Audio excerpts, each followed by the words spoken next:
Hi, my name is Himanshu Agrawal. I'm a high ticket consultant and founder of ICE. If you're a business owner, then templates are something that you basically need, and it's a basic necessity of every business, such as a petrol for a car. I guarantee you that if you get your hands on the template vault, then you would be able to get all the templates that you would need, and you never need to look for any other template tool out there.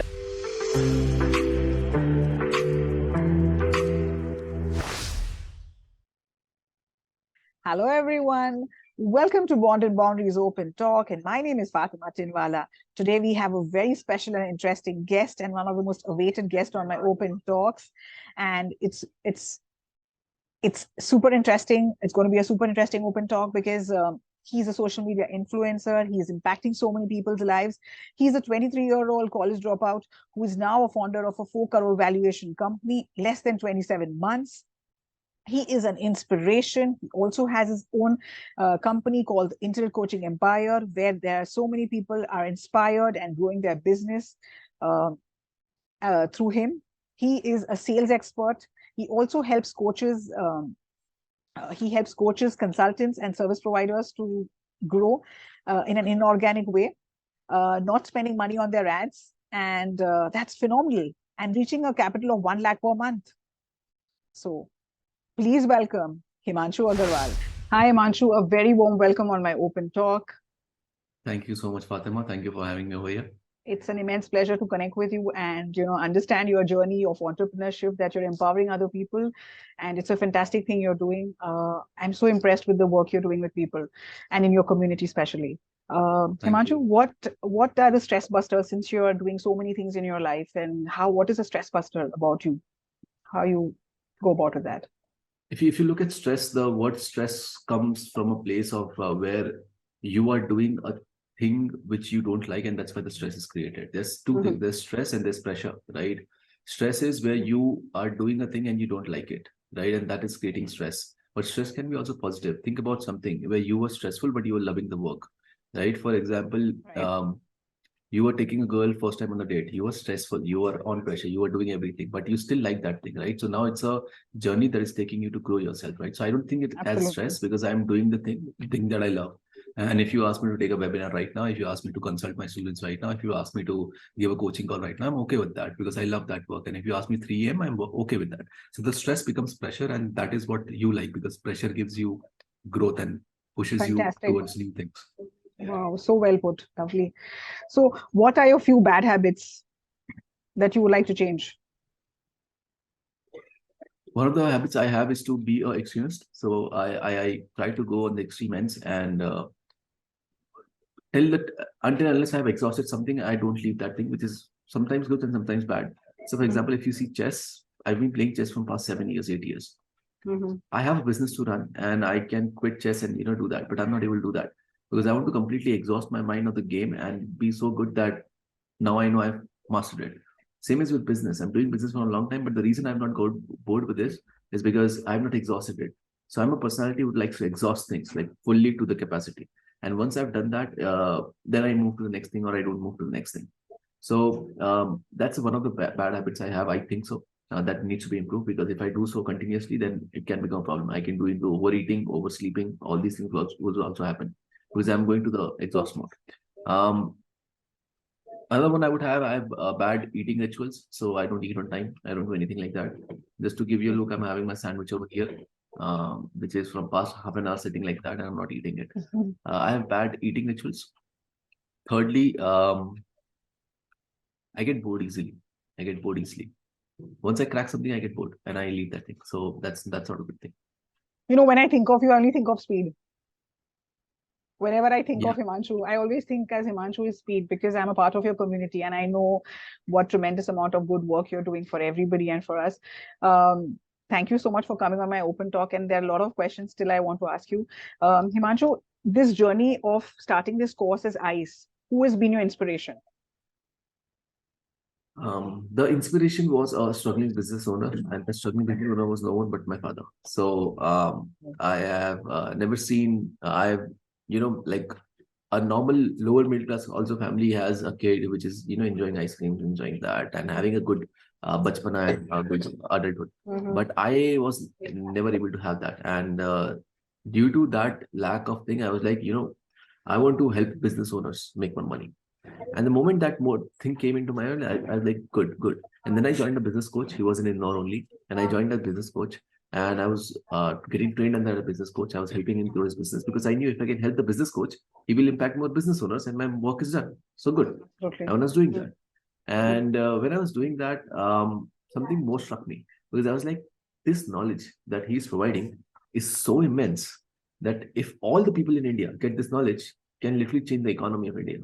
And I was like, only 6 people are sitting in this room and taking this knowledge. But what about 6 crore people, 60 crore people sitting in this room and getting this knowledge? What would happen to India? And when that thought came, I was like, no, no, no. I can't help business owners because I can help only a limited number of them. What if I can help business coaches, not only business coaches, but then life coaches, but then relationship coaches, but then health coaches, and all these people who can coach you and give you the knowledge that you need in order to become that particular person. Right. And that's why the mission came of helping coaches, consultant, expert service providers to impart business owners in other niches so that it's an indirect impact. Because if you are someone who's doing an open talk and helping 15 people to express their thoughts, that's getting to actually 1,500 people because 100 views also per person, that's 1,500 views.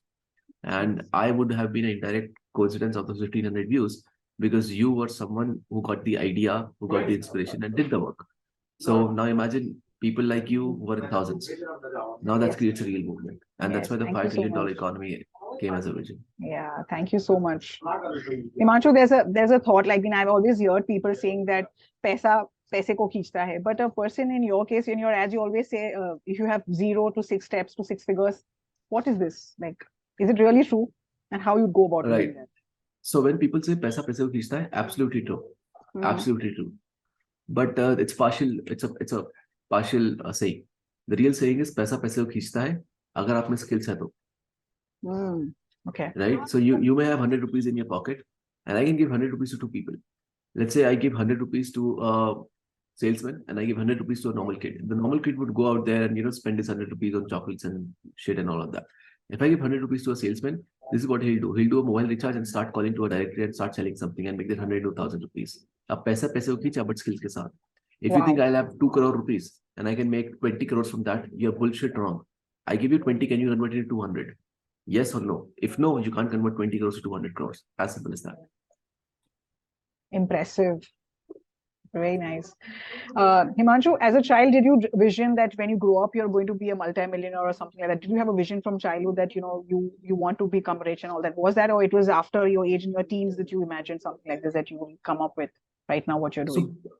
So becoming rich was a thought from the bachpan. Like it was like ingrained because my mother has like 9 brothers and sisters, right? So I'm connected to I'm connected to my mom family, not that family that much.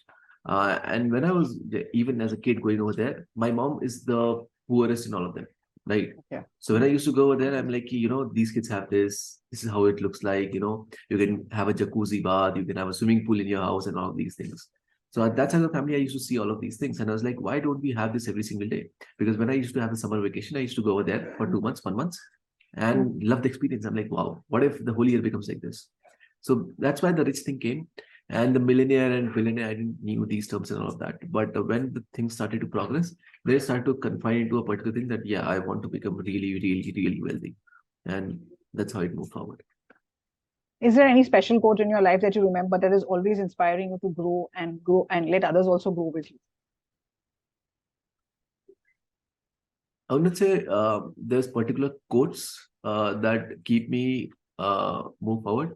But there's a saying, and the saying is have a goal that excites you and scares you at the same time. Wow. Right. So that is something that I keep on pondering towards because I can keep a goal that is unimaginable and do all of that. And I can keep a goal that is very out of my comfort zone, just out of my comfort zone. Those are both are bad things, at least when you're starting your career. Once you're like Elon Musk level, then you can plan anything because you have that belief system in yourself. But earlier in the age, you don't have that. So I have this thing in my mind, which is I'll set a goal which excites me and scares me at the same time so that I can get out of the zone as well. And I'm ready to move forward to achieve that goal also. It's not something that I would procrastinate on. Excellent. You must be reading a lot of books. Can you recommend a few books to people to change their mindset towards entrepreneurship? Okay, so people who are already into entrepreneurship, that's what you're talking about?